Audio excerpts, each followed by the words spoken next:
Assalamu alaikum. My name is Mehdi Hassan and my registration number is 221 DVM 095 and I am from group C1 morning. Today my topic of discussion is findings in ovaries development from an aborted equine fetus.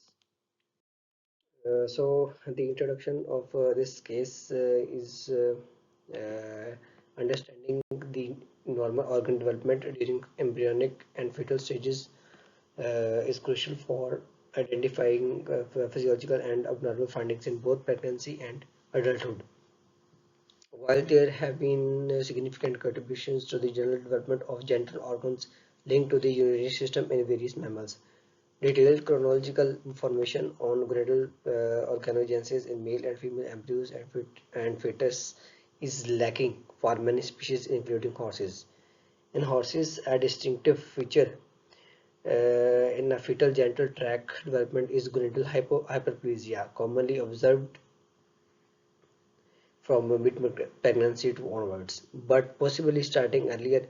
Fetal gonadal hyperplasia in both testes and ovaries during the intrauterine phase leads to the elevated estrogen levels in the mother. Between 240 and 270 days of gestation, the fetal ovary can be twice the size of adult mare's ovary, occupying approximately one-third of the abdominal cavity. Toward the end of gestation, gonad size decreases, resulting in a reduction in maternal estrogen levels. On the other hand, an increase in the size of fetal ovaries during pregnancy or a new pore folds may be a findings suggesting the presence of congenital neoplasia. In fact, congenital tumors affecting the female reproductive system, though rarely observed, are identified in newborn and young foals. A literature review reveals that both malignant and tumor-like lesions occur in female foals.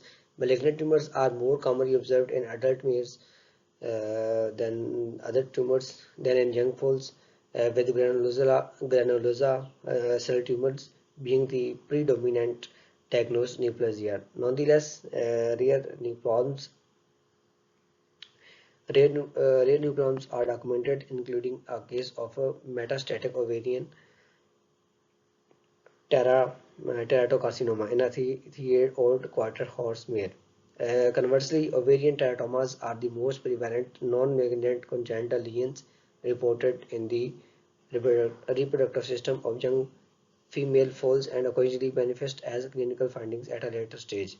Teratomas are non-malignant neoplasms composed of the derivatives of at least two of the embryonic layers, endoderm, mesoderm, and ectoderm, including neuroectoderm, exhibiting varying levels of maturation. In contrast, hamartomas are non-neoplastic proliferations of mature and well-differentiated tissues in an atypical anatomical locations. These congenital lesions, less extensively documented than teratomas, including a limited number of cases describing the ovarian hematomas with an intestinal cell population in young foals and mares. The main aim of this short communication is to describe the unusual bilateral ovarian presentation in an aborted foal to characterize these ovarian findings. So the case background is the study. This study focused on ovarian development in aborted equine fetus, aiming to explore reproductive physiology and potential congenital abnormalities. Next is the case presentation. This case was presented in Feb 2023. 10-month-old female fetus aborted from the old Italian trotter mare. Mare previously had one normal falling. Prophylaxis EHV1, EHV2, EIWND applied during second pregnancy. No placentitis detected. Abortion was unexpected.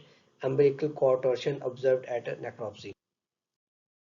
Next, they performed necropsy and tissue sampling from aborted foal. Necropsy performed at the University of Veterinary Sciences, University of Turin, Department of Veterinary Sciences, University of Turin, Italy. The samples were from ovary, uterus, and major organs like placenta, liver, kidney, spleen, lungs, and log bone were collected for examination. Organs were fixed in 4% buffered formalin and processed for H&E histopathology. So after the necropsy examination and histopathology, gross findings were pale grayish in large ovaries, 6 multiplied by 7, 5 centimeter, with rich vascularization and white follicular areas in dorsal region. So below are the pictures of necropsy examination. In first picture, external macroscopic aspect of ovaries, and in the second are the cuts of ovaries. So after necropsy examination, they perform a histopathological exam. In a histopathological exam, ovaries had polygonal cells with abundant cytoplasm and round nuclei. Lobular structures with central vein were observed. These structures were surrounded by fibrous tissue and normal ovarian follicles. Uterus was normal histologically, IHC negative for hepatocyte and ovarian markers. So below are the histological macrographs in the picture A and picture B. In picture A, the polygonally shaped cells arranged in cords. The tissue is delimited by immature fibrous tissue and surrounded by germinal epithelium and follicular structures. And picture B is 200x micrograph for H and E stain. So next, after necropsy and histopathological examination, they discussed the results from both exams, and the diagnostic insights were only three prior hematomas cases and liver and ovary reported and aborted equine fetuses. Present case similar to the previous reports with abortion at the gestation. IHC test, hepatocyte and anti hormone were negative, excluding hematoma. Tissue likely are normal fetal ovary, not neoplastic. Fetal ovaries enlarged due to intestinal tissue hyperplasia during fetal pregnancy. Steady fetus approximately 300 days, showing unique features not seen in earlier stage reports. These findings improve understandings of late fetal ovarian development and help avoid misdiagnosis. So next is prevention and management. Prevention and management enhanced bleeding management and early detection of late abnormalities can improve reproductive success in equine herds. So these detection can be made by proper ultrasound examinations to reduce abortion cases. Key takeaways from this case are ovarian development starts early in fetal life. Histological and ISC methods are crucial for reproductive studies. So if we find any case of abortion in animals, we recommend histopathological examination. Findings contribute to improve equine reproductive health programs. So here are reference of these case studies, and thank you so much.